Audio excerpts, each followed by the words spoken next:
Assalamualaikum warahmatullahi wabarakatuh. Kita masuk pertemuan pertama kali bersama Ibu di mata kuliah Sistem Informasi untuk Prodi Kebidanan. Di sini kita masuk di pertemuan 9.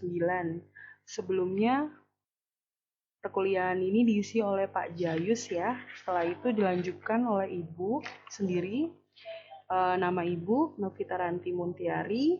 Di sini kita akan membahas mengenai peran sistem informasi dalam kebidanan.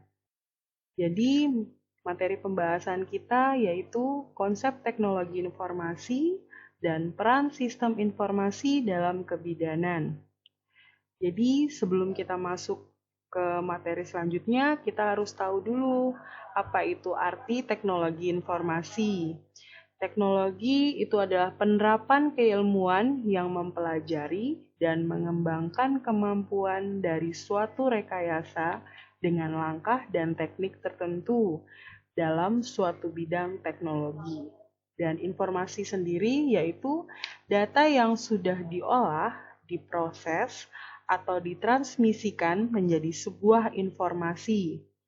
Dan yang dimaksud dengan teknologi informasi adalah teknologi yang menggabungkan komputasi atau komputer dengan jalur komunikasi berkecepatan tinggi yang membawa data, suara, dan video. Dan pengertian teknologi informasi itu adalah hasil rekayasa manusia terhadap proses penyampaian informasi dari bagian pengiriman ke penerima, sehingga pengiriman informasi tersebut akan lebih cepat, lebih luas penyebarannya, dan lebih lama penyimpanannya. Dan di sini kita masuk ke fungsi teknologi informasi, di mana fungsi teknologi informasi yang pertama yaitu penangkap atau capture, dan selanjutnya yaitu pengelola atau processing. Selanjutnya menghasilkan atau generating, dan bisa menyimpan atau store, dan pencari kembali atau retrieval. Dan yang terakhir adalah transmisi atau transmission.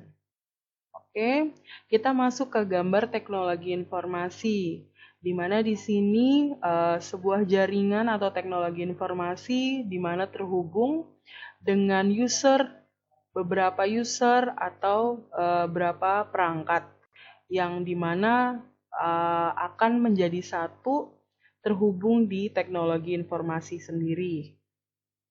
Selanjutnya di sini kita akan membahas konsep dasar sistem, di mana sistem dapat didefinisikan sebagai seperangkat elemen yang digabungkan satu dengan lainnya untuk suatu tujuan bersama. Dan konsep dasar sistem menekankan pada dua pendekatan, yaitu prosedur dan elemen. Selanjutnya, sistem informasi kesehatan di sini bisa disingkat menjadi SIK, adalah seperangkat tantanan yang meliputi data, informasi indikator, prosedur, teknologi, dan sumber daya manusia yang saling berkaitan dan dikelola secara terpadu untuk bertujuan untuk mengarahkan tindakan atau keputusan yang berguna dalam mendukung pembangunan dalam kesehatan. Selanjutnya di sini juga ada komponen sistem informasi kesehatan yang meliputi pertama adalah sasaran atau objek dan tujuan. Yang kedua adalah batasan. Ketiga, lingkungan. Dan yang keempat yaitu penghubung atau interface. Yang kelima adalah masukan atau input. Yang keenam adalah proses atau processing. Dan yang ketujuh adalah keluaran atau output yang akan dihasilkan nanti. Dan yang kedelapan adalah kendali, yaitu kontrolnya. Dan yang terakhir adalah umpan balik atau feedback yang didapat dari sistem informasi tersebut. Selanjutnya juga peran teknologi dalam bidang kesehatan. Jadi di sini ada 4 ya peran teknologi dalam bidang kesehatan, yaitu yang pertama adalah administrasi, di mana administrasi ini nanti ada rekam medis, Dan juga ada dokter dan pasien. Di situ ada rekam medisnya sendiri, dan di sini juga ada yang kedua adalah bidang farmasi, di mana bidang farmasi di sini kita menyangkut ke obat-obatan dan mendiagnosa suatu penyakit, di mana nanti ada obatnya sendiri dan hasil keputusannya gimana, dan yang terakhir ada memonitoring status pasien. Oke, selanjutnya di sini dalam peran SI kebidanan di zaman sekarang sangatlah penting untuk mengetahui informasi yang dibutuhkan dalam dunia kesehatan, khususnya kebidanan, dengan lebih cepat dan efektif. Dan pada hakikatnya, suatu sistem informasi tidak dapat berjalan sendiri. Jadi, sistem informasi merupakan bagian fungsional dari sistem komprehensif yang memberikan pelayanan kesehatan secara terpadu, meliputi baik pelayanan kuratif, pelayanan rehabilitatif, maupun pencegahan penyakit dan peningkatan. Dan di sini fungsi khusus yang dimiliki setiap tingkat mengakibatkan perbedaan dalam pengambilan keputusan. Dan dari sisi manajemen, fungsi-fungsi dalam sistem kesehatan dapat dikelompokkan dengan 3 jenis. Yang pertama yaitu manajemen pasien atau klien, yang kedua adalah manajemen unit kesehatan, dan yang terakhir adalah manajemen sistem kesehatan. Di sini ada contoh penerapan sistem dalam kebidanan.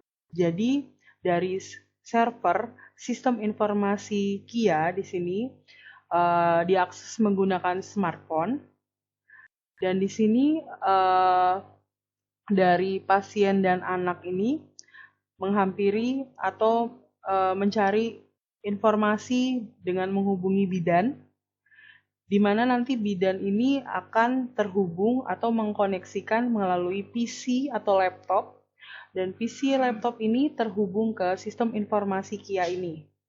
Jadi mereka ini saling ketergantungan atau bahasanya ini adalah contoh penerapan sistem informasi dalam kebidanan.